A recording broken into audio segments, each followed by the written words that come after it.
Okay, I'm back with another unboxing video, and I have something a little bit different today.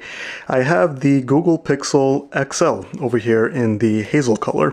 Now, if you watch any videos on my channel, you know that I'm basically an Apple fanboy. I am fully locked in the ecosystem. I have my iPhone 15 Pro, Apple Watch Ultra, MacBook, iPad, AirPods, all of the Apple things. But lately I've been kind of curious to try something a little bit different, and watching the keynote, the Google Pixel 9 Pro looks amazing. So I wanted to give it a shot and see what it's like living in the Android ecosystem. So we'll do a quick unboxing. And as I peel off these tabs, I will say that I did use Android in the past. Before, I actually preferred it. I think my last Android phone was the HTC 10.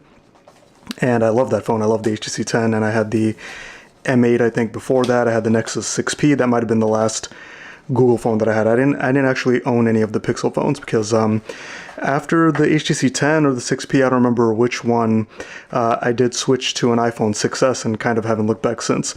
So if you've seen any other unboxings, you've seen that there's a little sleeve over here.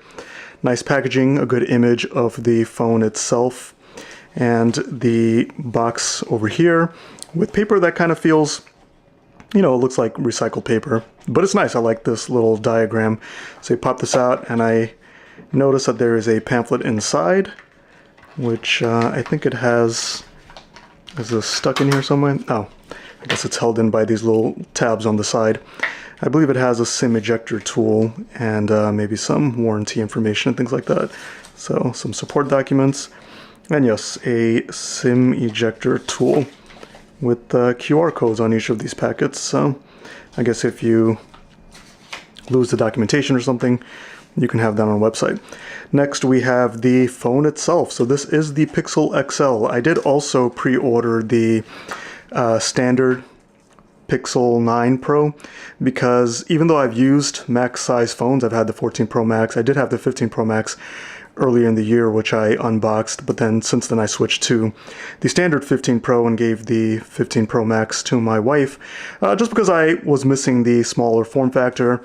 I tried the 13 mini for a little bit for the same reason, but in this case I did go with the XL because it was what's available first. So I figured, let me try the XL, see what it's like with the bigger battery life, and if I like it, I'll stick with the standard size. So here we have the USB-C to USB-C cable, and I think that is it for the packaging.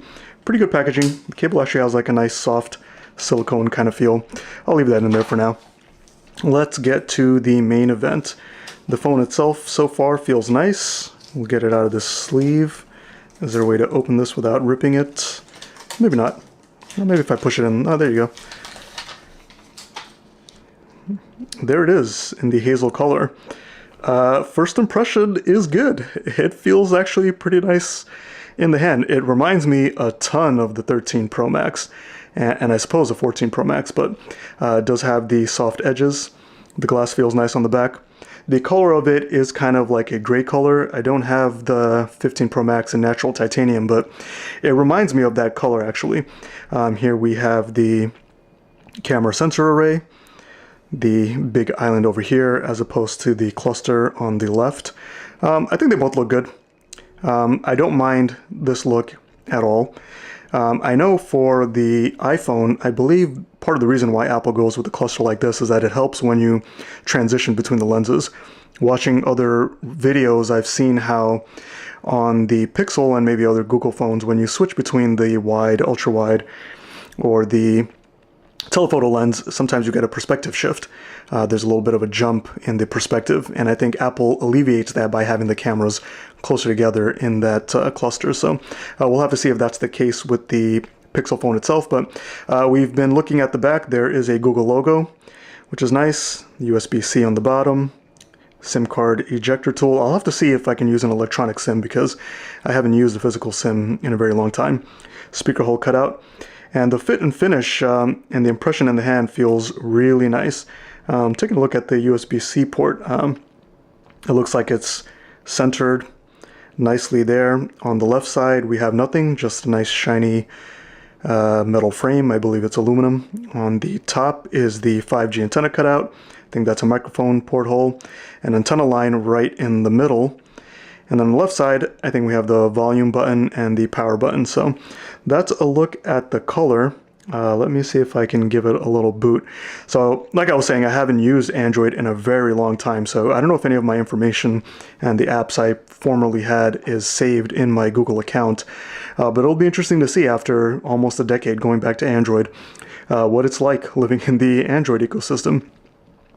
So I'm going to go ahead and cut the video. I'll try to set things up, see what my first impressions are, and yeah.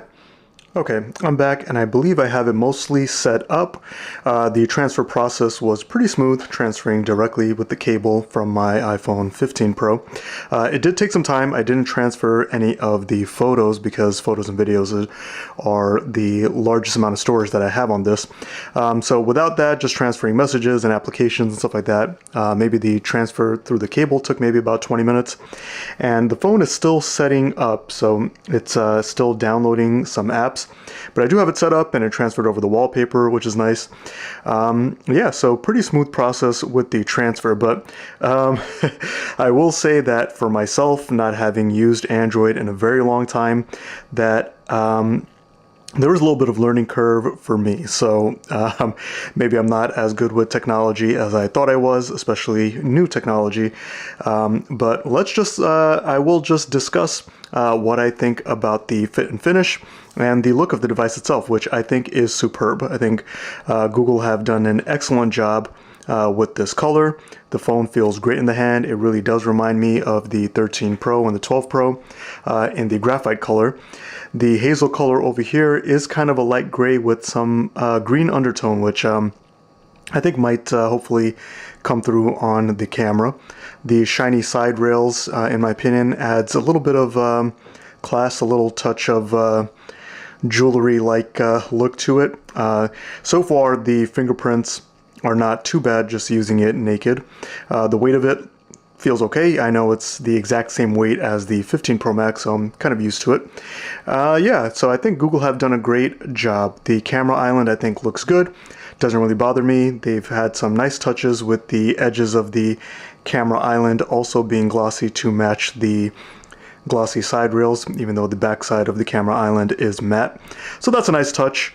Google have paid attention to those things, but there is one thing that I noticed, my OCD, which is that some of the bottom is not exactly aligned. To me, to my eyes, it looks like the speaker cutout is not exactly centered along the middle of the rail. It looks like it's just below the center. Maybe someone with calipers or measurements can confirm that. I believe it's the same thing with the USB-C port also. And here I think that's a microphone hole. Same thing, it's not really centered, it's just below center of the SIM card tray. So I feel like all of that should be lined up. Those are the kind of small touches I think that Apple usually pay attention to, which might be very difficult on the manufacturing side.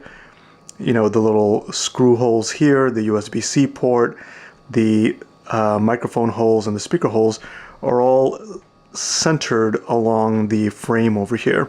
I think for the Pixel, like I said, to my eye, it seems like the speaker cutout is just off center. Very difficult to show on camera, but I could be wrong. Someone can correct me in the comments. Other than that one little nitpick, I think Google have done a fantastic job. The screen is beautiful. Beautiful and bright. The animations and everything seem very smooth to me.